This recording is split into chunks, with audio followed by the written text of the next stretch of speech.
Hello guys, WR show में time हो चुका है। आज हम एक बहुत ही अच्छे टॉपिक को लेकर बात करेंगे कि भारत के ऊपर एक खतरा मंडरा रहा है। और ये खतरा क्या है? ये खतरा एक बहुत ही बड़ा खतरा है और ये खतरा है भारत का भी किसी भी वक्त भारत में बड़े बड़े अटैक हो सकते हैं।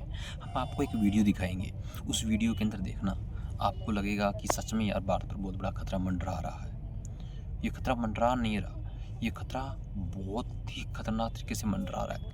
हमें इसको उस समय रहते हुए कंट्रोल करना पड़ेगा। इसके लिए भारत सरकार जितना हो सकता है उतना कर सकती है। SIR कर सकती है, अवैध लोगों आयोगों को विदेश भेज सकती है, जो जहाँ से आए हैं वहाँ से। भारत सरकार धीरे धीरे करके इन पर अब कंट्रोल करने लग गई है, पर अब कंट्रोल लंबा हो रहा है।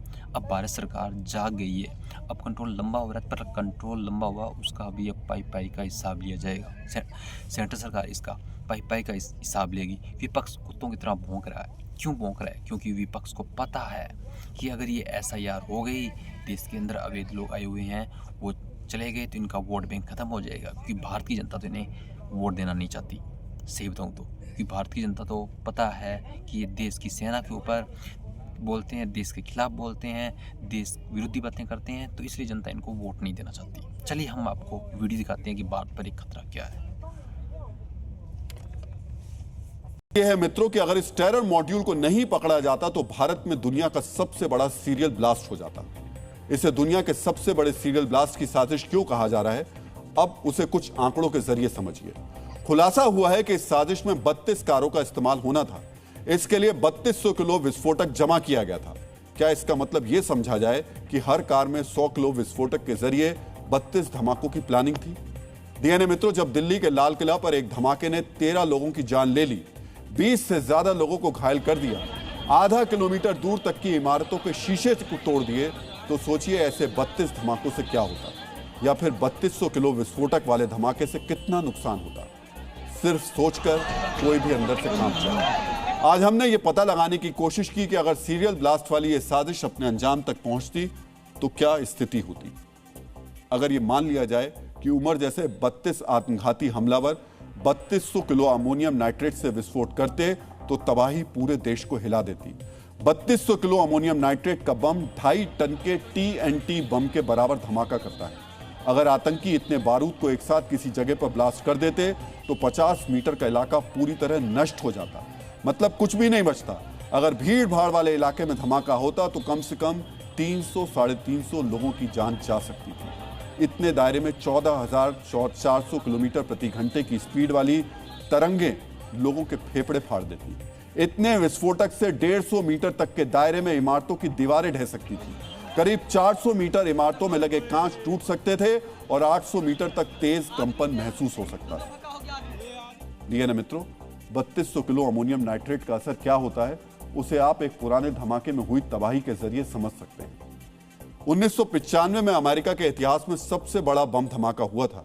इस धमाके में 1800 किलो अमोनियम नाइट्रेट का इस्तेमाल हुआ था। इस हमले में 168 लोगों की जान चली गई थी और 600 से ज्यादा लोग घायल हो गए थे। इस हिसाब से 3200 किलो अमोनियम नाइट्रेट कम से कम 300 लोगों की जान ले लेता और 550 लोगों को घायल कर सकता था। अगर यह धमाका किसी भीड़ भाड़ वाले इलाके में किया जाता तो मौत के अनुमानित आंकड़े बढ़ सकते थे। 3200 किलो विस्फोटक क्या कर सकता है, इसका एक अनुमान दुनिया के सबसे बड़े सीरियल ब्लास्ट के आंकड़ों से लगाते हैं, जो भारत में ही हुआ था। 12 मार्च 1993 को देश की आर्थिक राजधानी में 12 सीरियल बम धमाके हुए थे। इन बम धमाकों में आतंकवादियों ने करीब 1500 किलो विस्फोटक का इस्तेमाल किया था। मुंबई सीरियल ब्लास्ट में 257 लोगों की जान चली गई थी, 1400 से ज्यादा लोग घायल हो गए थे। इस हिसाब से अगर 3200 किलो विस्फोटक से हमला होता तो कम से कम 500 लोगों की मौत होती और 2800 लोग घायल हो जाते। और इस हिसाब से अगर व्हाइट कॉलर टेरर मॉड्यूल अपने मकसद में कामयाब हो जाता तो हिंदुस्तान को दुनिया के सबसे बड़े सीरियल ब्लास्ट के जख्म झेलने पड़ते। हम ये जो सब कुछ आपको बता रहे हैं, ये सिर्फ इसलिए बता रहे हैं कि वो लोग जो कि इन आतंकवादियों को बेगुनाह बता रहे हैं, वो लोग जो बता रहे हैं कि हालात के सताए हुए हैं, वो लोग जो इन घटनाओं को बहुत छोटा मान के इन्हें ऐसे ही जाने देने की बात कर रहे हैं, उन्हें समझना चाहिए ये एक बहुत बड़ी साजिश थी।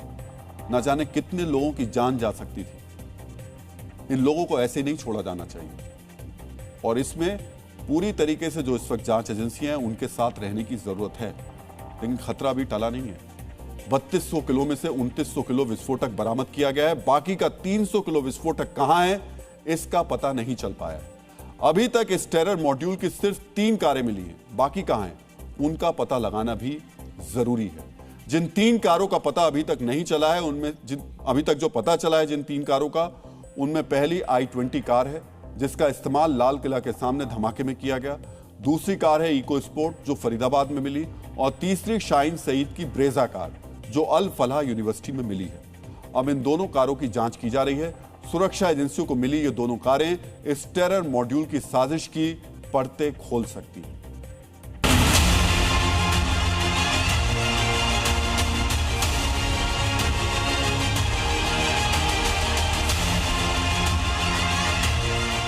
फरीदाबाद में कंदावली गांव में इस वक्त आप जिस गाड़ी को देख रहे हैं ये इको स्पोर्ट्स कार है और इसी कार की 24 घंटे से लगातार जांच चल रही थी और जांच के बाद अब पुलिस की टीम यहां से निकल।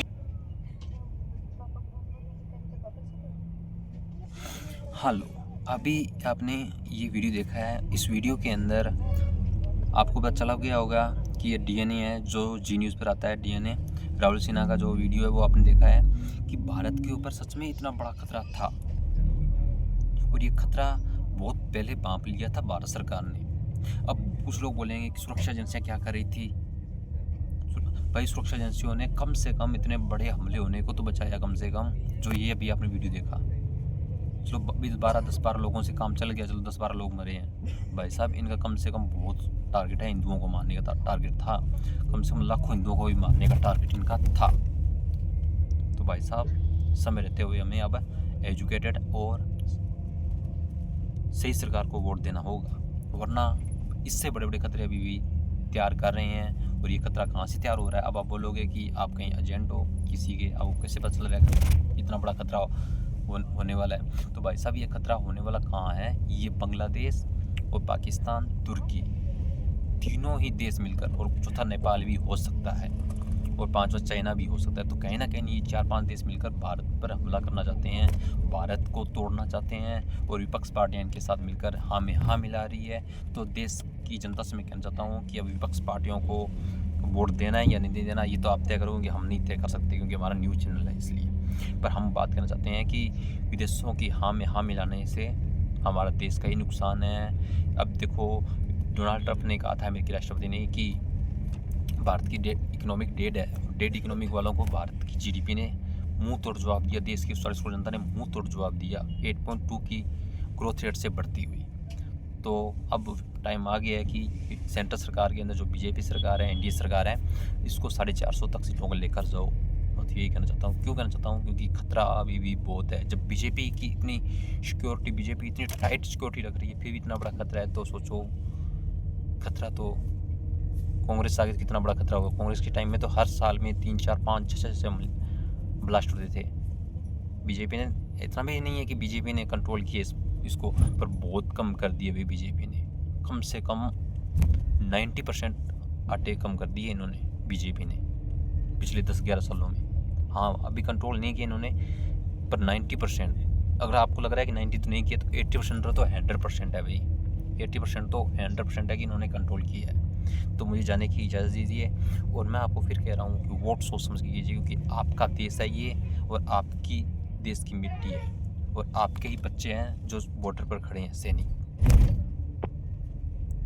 वो आपकी सुरक्षा में लगे हुए हैं। तो वोट सोच समझ के कीजिए, ठीक? तो मुझे जाने की इजाज़त दीजिए। Thank you guys.